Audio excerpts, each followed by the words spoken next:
Hi అండి, welcome back to my channel దేవ్కోన. ఈ సండే స్పెషల్గా చిన్న చేపల పులుసు చేస్తున్నాను. ఎంతో టేస్టీగా అండ్ సింపుల్గా చేసి చూపిస్తున్నానండి. ఎప్పుడూ ఒకేలా కాకుండా ఇలా కూడా ట్రై చేసి చూడండి. ఆ టేస్ట్ అనేది మీకే తెలుస్తుంది. సో లేట్ చేయకుండా వీడియోలోకి వెళ్ళిపోదాం. సో నేను ఇక్కడ చిన్న చేపల్ని తీసుకున్నాను. వీటి పేరు పెద్ద నెత్తళ్ళు. సో చేపల్ని కట్ చేసేసి ఉప్పు వేసి 4-5 సార్లు శుభ్రంగా వాష్ చేసుకున్నాను. ఇలా ఎన్వి వండేటప్పుడు ఫిష్ అయినా చికెన్ అయినా కానీ ఉప్పు వేసి కడగడం వల్ల చాలా నీట్గా శుభ్రం అయిపోతాయి.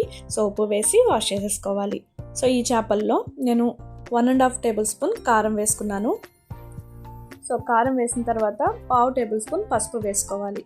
తర్వాత ఇందులోకి నేను ఇక్కడ రుచికి తగినంత కళ్ళుప్పును వేసుకుంటున్నాను. కళ్ళుప్పు అయితే చేపల పులుసుకి బాగుంటుంది. ఇవి వేసుకున్న తర్వాత ఈ ఉప్పు కారం బాగా పట్టేటట్టు కలుపుకోవాలి.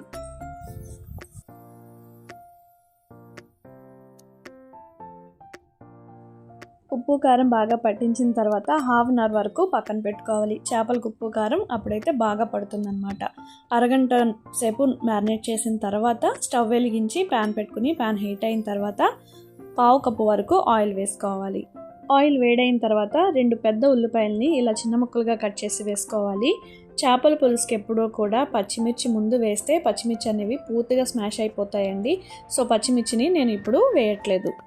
ఆనియన్స్ వేసుకున్న తర్వాత ఉల్లిపాయలు లైట్గా మెత్తబడతాయి కదా, అప్పుడు అందులోకి అల్లం వెల్లుల్లి పేస్ట్ని ఒక 1 టేబుల్ స్పూన్ వరకు వేసుకోవాలి. ఈ అల్లం వెల్లుల్లి పేస్ట్ ఆనియన్స్ ఎర్రగా వేగేంత వరకు కూడా స్టవ్ మీడియం ఫ్లేమ్లోకి అడ్జస్ట్ చేసుకుని మధ్య మధ్యలో కలుపుతూ వేయించుకోవాలి. లేదంటే అల్లం వెల్లుల్లి పేస్ట్ అడుగంటుతుంది. సో మధ్య మధ్యలో కలుపుతూ వేపుకోవాలి. ఆనియన్స్ వేగిన తర్వాత 2 పెద్ద టమాటాలని ఇలా కట్ చేసుకుని వేసుకోవాలి. ఈ పులుసుకి టమాటా ఎక్కువ ఉంటేనే బాగుంటుంది. ఈ టమాటా ముక్కల్ని మెత్తబడి ఆయిల్ పైకి తేలేంత వరకు కూడా స్టవ్ ఫ్లేమ్ని అడ్జస్ట్ చేసుకుని వేపుకోవాలి. మూత పెట్టుకుని మధ్య మధ్యలో మూత తీసుకుంటూ టమాటాలని కలుపుకుంటే తొందరగా మగ్గిపోతాయి. సో మూత పెట్టుకుని మధ్య మధ్యలో కలుపుకోవాలి.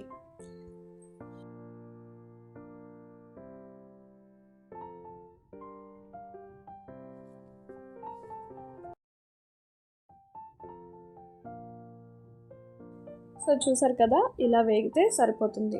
తర్వాత ఇందులోకి 1 టేబుల్ స్పూన్ కారం వేసుకోండి. ఈ పులుసుకి కారం ఎక్కువ ఉంటేనే బాగుంటుంది. మనం చేప ముక్కల్లో 1.5 టేబుల్ స్పూన్ వేసాం కదా, ఇప్పుడు 1 టేబుల్ స్పూన్ వేసుకోండి, సరిపోతుంది.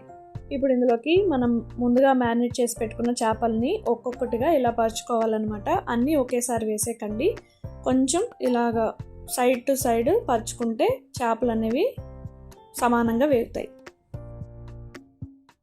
చేపలన్నిటిని వేసుకున్న తర్వాత నానబెట్టుకున్న చింతపండు రసాన్ని వేసుకోవాలండి. మీ పులుపుకి తగ్గట్టు, అంటే నేను టమాటాలు వేసాను కదా, నాకైతే పెద్ద నిమ్మకాయ సైజ్ అంతా చింతపండు పులుసుని వేసుకున్నాను అనమాట. సో ఇలా వేసుకుంటే కరెక్ట్గా సరిపోతుంది. ఈ చేప ముక్కల్ని అస్సలు కలపకూడదండి, గరిట పెట్టి అస్సలు కలపకూడదనమాట. మనం చింతపండు పులుసు వేసుకున్న తర్వాత ఇంకా వాటర్ అయితే పడతాయండి. నేను ఇంకొక కప్ని యాడ్ చేశాను అనమాట. ఈ చేపలు మునిగేంత వరకు వాటర్ని అయితే యాడ్ చేసుకోండి. అప్పుడు మనం మరిగేటప్పుడు ఒక హాఫ్ అంతా అయిపోవాలి. ఆ వాటర్ అంతా హాఫ్ అయిపోయిన తర్వాత పులుసు కరెక్ట్గా మరిగినట్టు అనమాట. అంతవరకు వాటర్ని యాడ్ చేసుకోండి. తర్వాత ఇందులోకి 2 టేబుల్ స్పూన్స్ ఫిష్ మసాలా వేసుకోవాలి. నార్మల్గానే ప్యాకెట్ ఫిష్ మసాలా వేస్తున్నాను. ఏ బ్రాండ్ అయినా పర్వాలేదు. సో ఫిష్ మసాలా వేసేసిన తర్వాత 5 పచ్చిమిర్చిని ఇలా కట్ చేసుకొని వేసుకుంటున్నాను. మీకు కారం ఎక్కువ అవుతుంది అని అనుకుంటే ముందే కారాన్ని తగ్గించుకోండి. పచ్చిమిర్చిని మాత్రం 5 వేసుకోవాలి. ఈ పులుసులో పచ్చిమిర్చి ఫ్లేవర్ బాగుంటుందన్నమాట.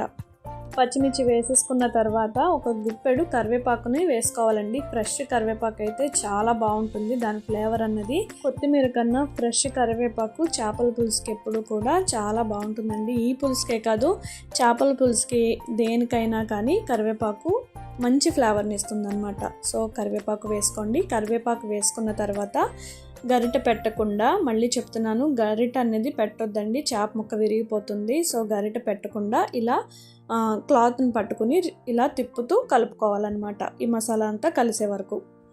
ఇలా కలుపుకున్న తర్వాత ఉప్పు సరిపోయిందో లేదో చూసుకోవాలి. ఈ స్టేజ్లో ఉన్నప్పుడే కరెక్ట్గా ఉప్పుని చూసుకోవాలండి. అప్పుడే మనకి పులుసుకి ముక్కకి ఉప్పు అనేది సరిగ్గా పడుతుంది. ఉప్పు వేసుకున్న తర్వాత గరిట పెట్టకుండా మళ్ళీ ఇలా ఒకసారి కలిపేసుకోవాలి.